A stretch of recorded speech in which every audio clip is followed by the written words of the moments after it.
high quality repair right here with this wire nut. At least they put the 300 mile an hour electric tape on there to keep it extra safe. I'd say this is more of an a work of art than anything else. But if you listen, you can actually hear it sizzling.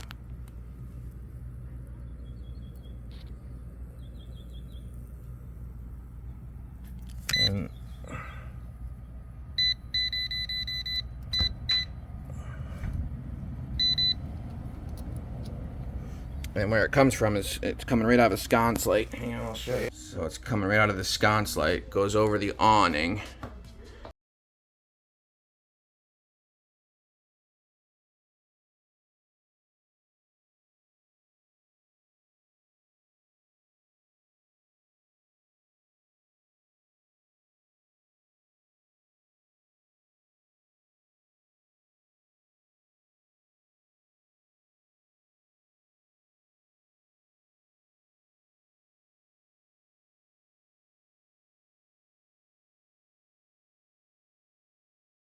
This whole pole is live.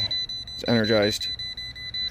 The customer had said that this copper drain spout that comes off the gutter here, this is the rest of it, it blew in half last night. So that's what indicated there was a problem. Is I guess maybe it was leaned over this bar or something and it blew it in half. You can see the burn mark in the copper there. It's burned inside of there. So it literally blew it in half. Let me see if I can find the other side of this.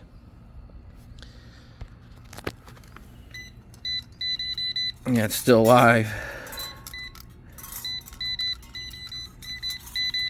See, it blew that in half. You can see where it's melted. See that? It blew the copper downspout line clean in half.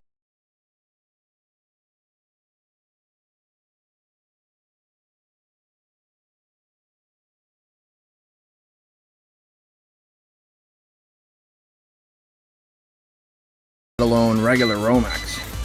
So yeah, this whole thing is energized. So like I said, this got blown in half. The copper downspout was stretched over here, and this is still energized, but it blew the little fitting on the copper downspout, melted it right in half.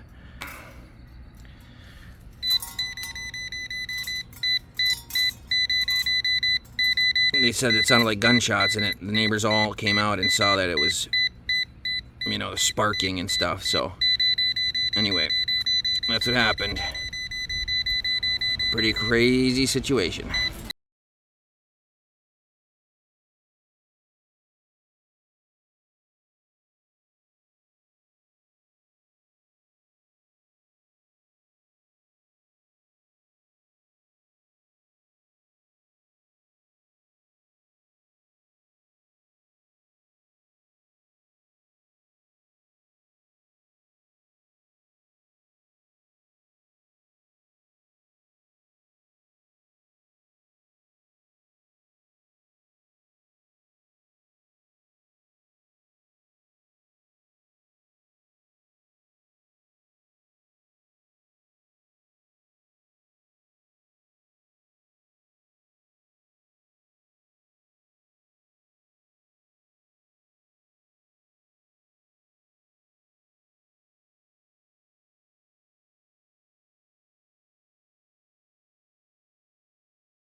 This is the old transite round cut-in box. It's actually made out of asbestos, but it's transite, so it's non-friable.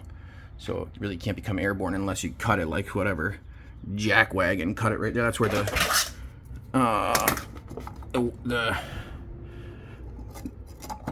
Romex was snuck through right there, so they cut it right there. But yeah, you can see it's got the old cloth wire in there. So like I said, the wire ran from here, just you know, like kind of Christmas lights method, where they just drape it around things. It goes over there, down, and then out to the light pole out there. Direct burial Romex, not UF, Romex. And like I said, they upgraded it with the 300-mile-an-hour electric tape over here. Like I said, it's a piece of work. It's a work of art more than anything else. But we got it disconnected now. There's also some sketchy stuff over here. The way this is feeding all these lights, unreal. So the Romex comes over from the light, goes up into the aluminum awning. They put the safety, these are safety bolts, I guess, to keep the wire from falling out. And then it comes out, goes into this this bell box or octagon box, and then they transition over to EMT down the line here. So very interesting. Let's see if anything comes out over here. At least they got the pull chain option.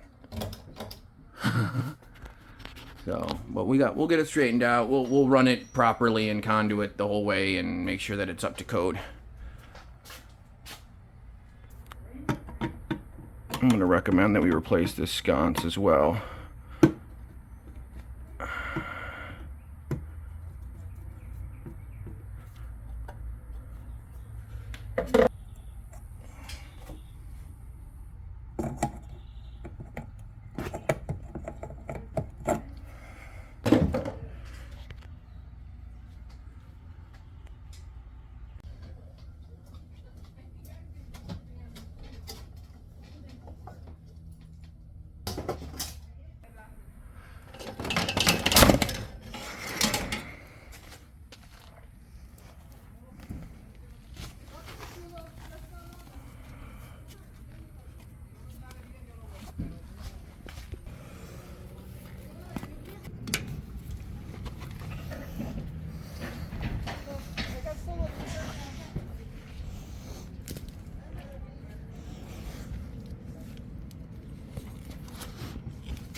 So there's only a few joints in this wire.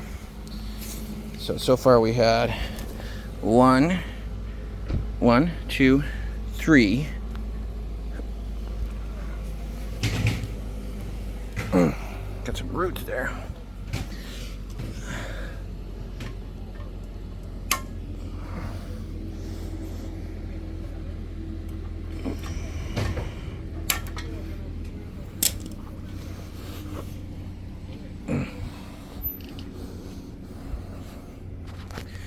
It's in there pretty good. And that goes up the light. We should probably just run new pipe all the way up.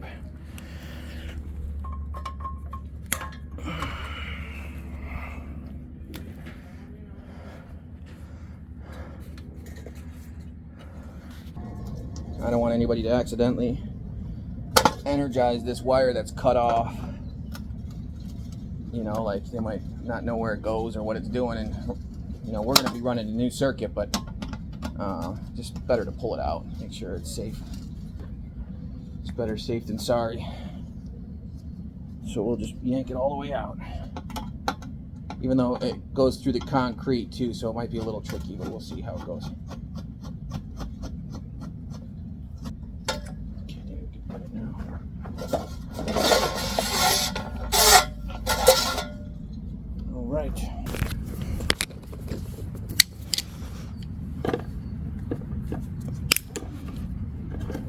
We'll replace this fixture also. But for now, we'll just leave it here. Let's screw that back down. Alright. Mission accomplished. Safed off. We'll come back and finish it up later. So this is all the wire that we pulled out. Let's see where it was. This is where it was shorting out. So you can see it's pretty badly melted, and I mean, it was definitely charring there for a while. So I'm glad we were able to get that safe for the customer. So definitely not good. And like I said, now that this is not live anymore, I can touch it. This is what notified the customer that there was a problem. Was it actually, this was here like that, and this is like one of those downspout rain gutter thingies that the water like kind of trickles down from copper cup to copper cup, and it because it was touching the fixture, it blew itself in half. So, and there's probably going to be something on here too. So anyway, blew itself clean in half. I don't know where there should be another copper cup around here. I don't see it, but definitely not the greatest thing. You can see there where it melted it. So it melted it clean in half right there. Pow! They said it sounded like a gunshot. So glad we were able to save it off. There we go. Good as new. Well, that's crazy. So this whole trailer is being powered by this 10-3SO on a 60 amp breaker. Oh, what's that back? Look at this little guy. Hi, little buddy. You're gonna get shocked. Get out of there. That's a baby. Get out of there. He's gonna get shocked. Get out of there. Oh my gosh. Get out of there.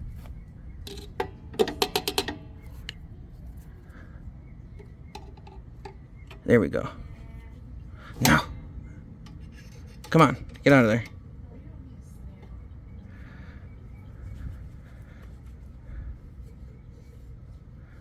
How tiny and cute he is. It's okay, little buddy. I won't hurt you. It's okay. It's okay. It's okay. Well, at least we got him out of the panel, because that would have ended badly. So this is like a GE, like a 125 amp rated little main. I mean, it's configured as a main breaker panel, but if you look at how they doubled over their wire here on the main. I mean, the Unistrut, they did a real nice job on building this Unistrut rack, you know, but did a nice job on that. They used all the proper stainless hardware and everything. But then, I mean, maybe it was somebody else that did this janky 10 gauge on a 60 amp breaker feeding an entire unit. I mean, there's nothing else coming off of that. It's crazy. Nuts. Absolutely insane. So there's nothing else feeding this trailer. So absolutely absurd. The other thing they got this all wrong. The main is coming in here. So there's no main breaker for this. The feeders would have to come into here, and there would have to be a retention clip. See this little guy here? The GEs use a retention clip that goes on there, on that little post back there. After looking at this panel a little closer, after we got the lizard out of there, this is completely wrong. It's configured completely wrong. So we have the main feeders coming in from the meter. So it's coming from the telephone pole. There's the transformer, comes in here, down our riser pole on this side, and then comes to these feeder, or these lugs here. And if you look, they have it doubled over in there, which is crazy. That's very crappy. And then you have the 60 amp quote unquote main breaker. It's labeled as the main on the thing here, but it is not the main. There is no main. If you look, this 20 amp breaker here is on there's no main, you know. So like the way this should be configured is that looks like maybe a number 4. That number 4 should be backfed through this breaker. There should be a main breaker retention clip on the GEs. That's what this little post and that little dimple is for. Right back in there, if you look, there's a little post and dimple. That post is what it clips to, and it's got a little thing that grabs onto that, you know, and it locks onto it, and then this post helps to align it, and then it rests against this part of the breaker right here, that little shoulder that's on the breaker right there. So, and it retains it so that the breaker cannot be removed. Once it's put in, the breaker cannot be removed. So the feeders should be coming back fed into that, so that way when you turn this off, it kills power to the bus bar. Right now, in order to turn off everything in this panel, you have to turn off each individual breaker. So there's technically no main breaker here.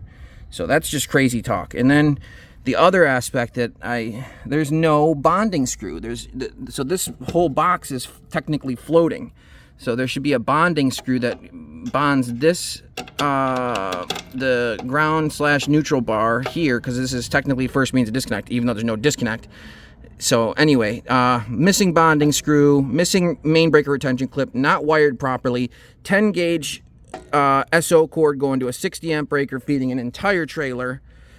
Anyway, this is just for the birds. We'll have to let this customer know, and we'll get it up to snuff and get it straightened out. The other thing is why would you run Romex? I mean, technically you're allowed to run Romex through a sleeve, which is no greater than 24 inches, which this is not greater than 24 inches, but why wouldn't you just run THHN? Why would you put Romex in there? So, but we'll get it straightened out. I'll let the customer know. Just a little frustrating, you know, how I mean, why do they fold the wires over to put them in there?